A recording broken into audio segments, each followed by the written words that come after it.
오늘 저 선거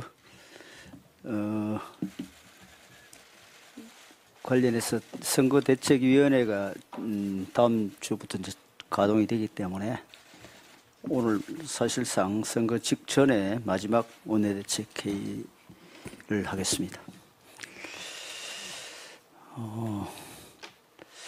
야당이 이종섭 대사 관련해서 계속 억지 도피 프레임을 씌워서 선거에 악용하려고 시도하고 있는 것과 관련해서 말씀드리겠습니다. 이 전 장관의 발령은 방산 등 국익을 위해 공관장의 공백을 더 이상 방치할 수 없어 이루어진 일입니다. 그런데도 민주당은 선거표만 생각하고 계속 정치 공세를 하는 것은 선거에 유리하면 나라 위상도 국익도 안중에 두지 않겠다는 태도입니다. 민주당은 어제 외통위 소집을 요구했습니다. 그러나 본인들이 단독 회의를 할 수 있음에도 불구하고 공천 문제 등으로 정족수를 채우지 못해 개의하지 못했습니다. 그럼에도 오늘 국방위와 법사위 소집을 요구했습니다. 선거를 앞두고 통상 2주면은 국회를 소집하지 않는 관행을 무시하고 정쟁 유발, 정치 공세의 장으로 활용하겠다는 민주당의 억지에 참담함을 느낍니다.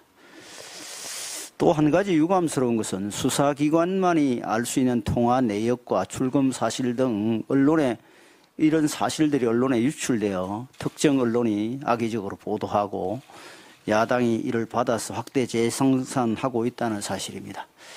선거 때마다 있어온 여론 조작의 과정과 다를 바 없습니다.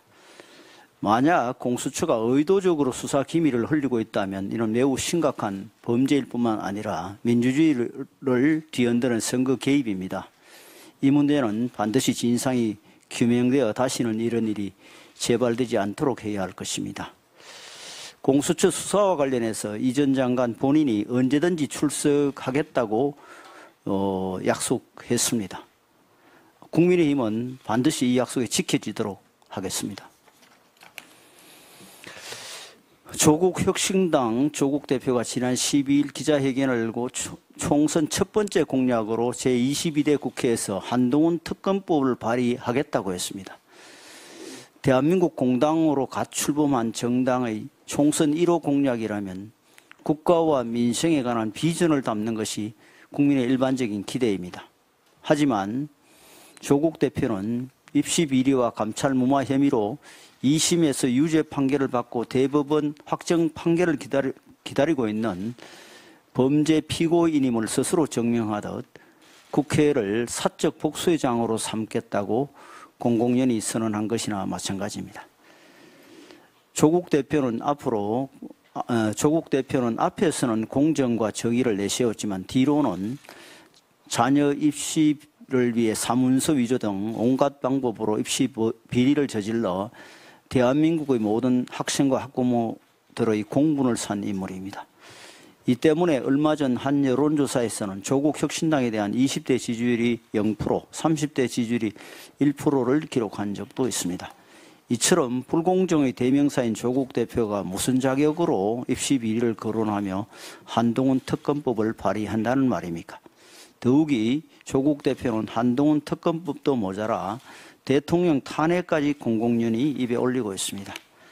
임기 3년도 길다며 대통령 탄핵을 추진하고 탄핵이 안 되면 최소한 레임덕이라도 만들어내겠다고 합니다. 조국 대표가 복수심에 가득 차 공공연히 대통령 탄핵을 입에 올리면서 강경한 주장을 한 것은 반정부 노선을 통해 야권 강성 지지층을 결집하려는 의도입니다. 그렇게 해서 조국 혁신당의 국회 입성을 이루고 야권의 주특기인 분노와 정오의 정치를 부활시켜 정부를 흔들어 보겠다는 것입니다.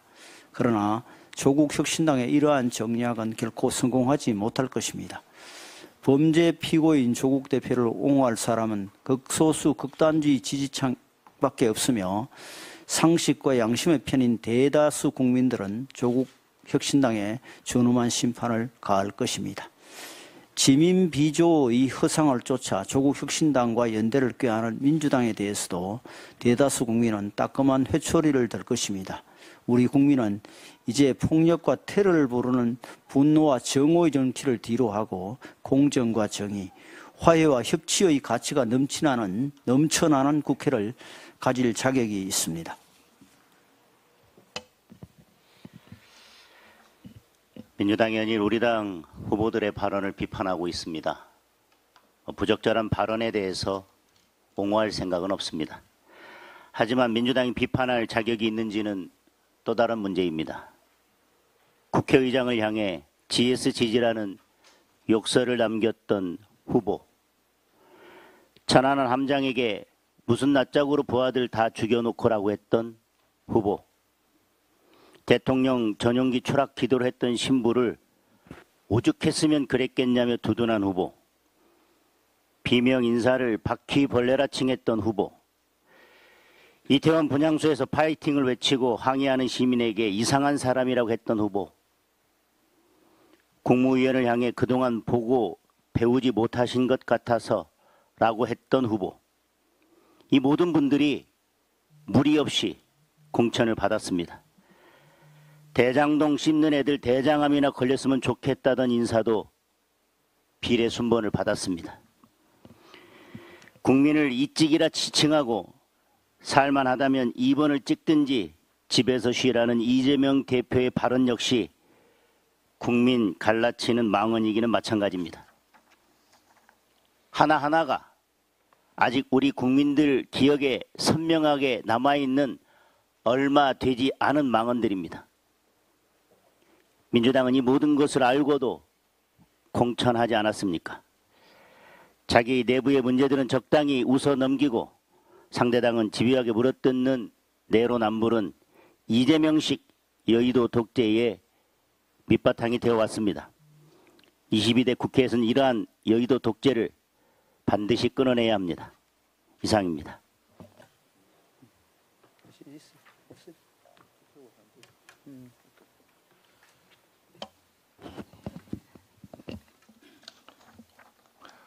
2월 기준 과수 가격이 전년 대비 40% 이상 급등하면서 민생의 고통이 커지고 있습니다. 과실수 가격의 급등은 무엇보다 지난해 재해로 인한 생산량 급감이 그 주요 원인으로 꼽히고 있습니다. 사과를 기준으로 했을 때 2022년 56만 톤이 넘었던 생산량이 2023년에는 39만 톤으로 급감했던 것입니다. 그런데 문제는 이런 과수 고물가가 계속되면서 국민이 어려울 뿐만 아니라 과수 재배 농가들도 어려움을 겪고 있다는 문제입니다. 재해로 인하여 생산량이 줄어든 것은 직접적인 원인에 해당되겠습니다마는 그것보다도 간접적으로 원인이 더 있습니다. 문재인 정부 시절 최저임금이 2018년도에 16.4%, 2019년도에 10.9% 급격하게 증가시켰고 정권 말이었던 2022년 기준 최저임금은 9,160원으로 2017년 대비해서 5년 만에 무려 41.6% 급등하였습니다. 문재인 정권 때 단행되었던 이러한 최저임금의 급격한 증가로 인해 농가는 인건비 상승이라고 하는 큰 충격이 발생되었고 이 결과 농가 수익 구조가 급격하게 악화되었던 것입니다. 수익 구조가 악화되고 나니까 과수 재배를 포기하는 가구가 대폭 발생해서 재배 가구가 급감하는 결과를 낳았던 것입니다. 2016년 4만 3천 가구 정도가 사과를 재배했었는데 이것이 3만 8천 가구로 급감을 한 적이 있고 지금은 4만 1천 가구 정도 됩니다. 결과적으로 민주당 정권이 초래했던 최저임금의 급격한 상승으로 국민도 어려워지고 과수농가도 어려워졌던 것입니다. 이재명 대표와 더불어민주당은 여러 가지 포퓰리즘 공약을 지금도 내세우고 있습니다. 그러면서 대외적으로는 민생을 얘기하고 있습니다. 더불어민주당과 이재명 대표는 자신들이 초래했던 국민과 과수농가의 고통을 초래했던 이러한 소주성 정책에 대해서 지금이라도 반성하고 사과부터 하여야 할 것입니다.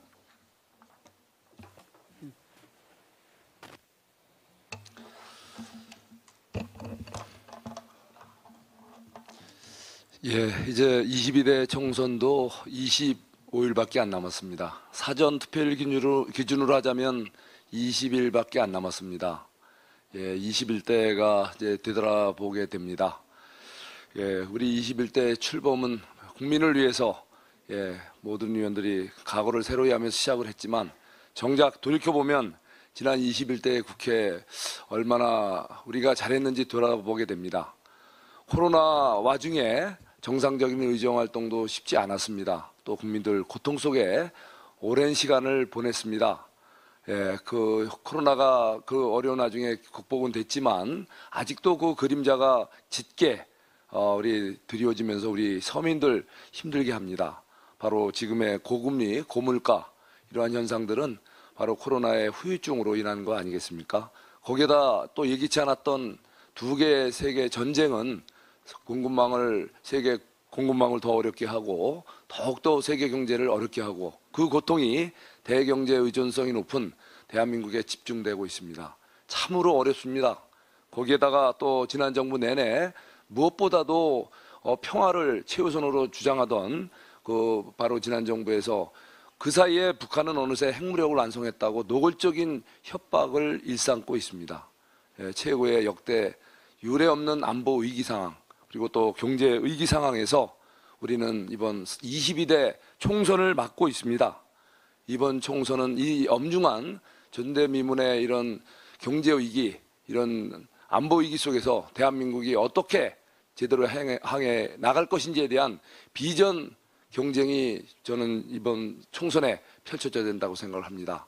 하지만 지금 우리 이 총선의 주요 이슈가 뭔지 돌이켜보면 정말 참으로 안타깝게 그지 없습니다. 그동안 대한민국의 짧은 기간에 고도 성장과 정치민주화를 이뤘던 그 정신이 지금 훼손되고 있는 건 아닌가 정말 걱정이 됩니다. 최근에 어선 사고 반복되고 있습니다.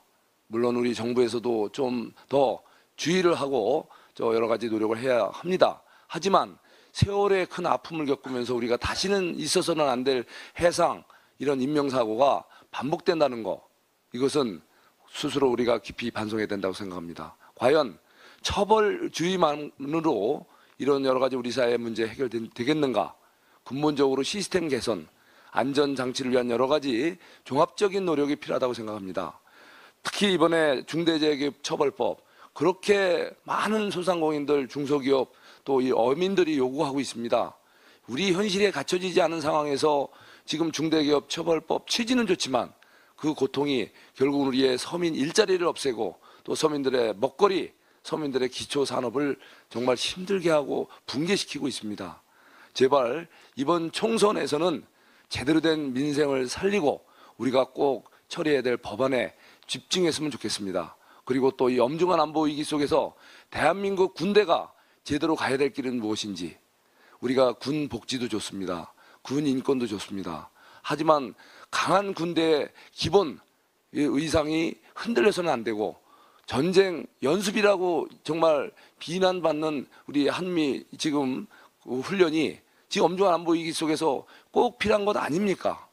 제발 대한민국이 안보 면에서나 경제 면에서 또 모든 면에서 좀 정상화되었으면 좋겠습니다. 이번 21대 총선에서 우리 국민의힘은 오로지 민생, 오로지 대한민국의 정상화에 집중하겠습니다. 이상입니다. 비공개로 대변인 안 계신?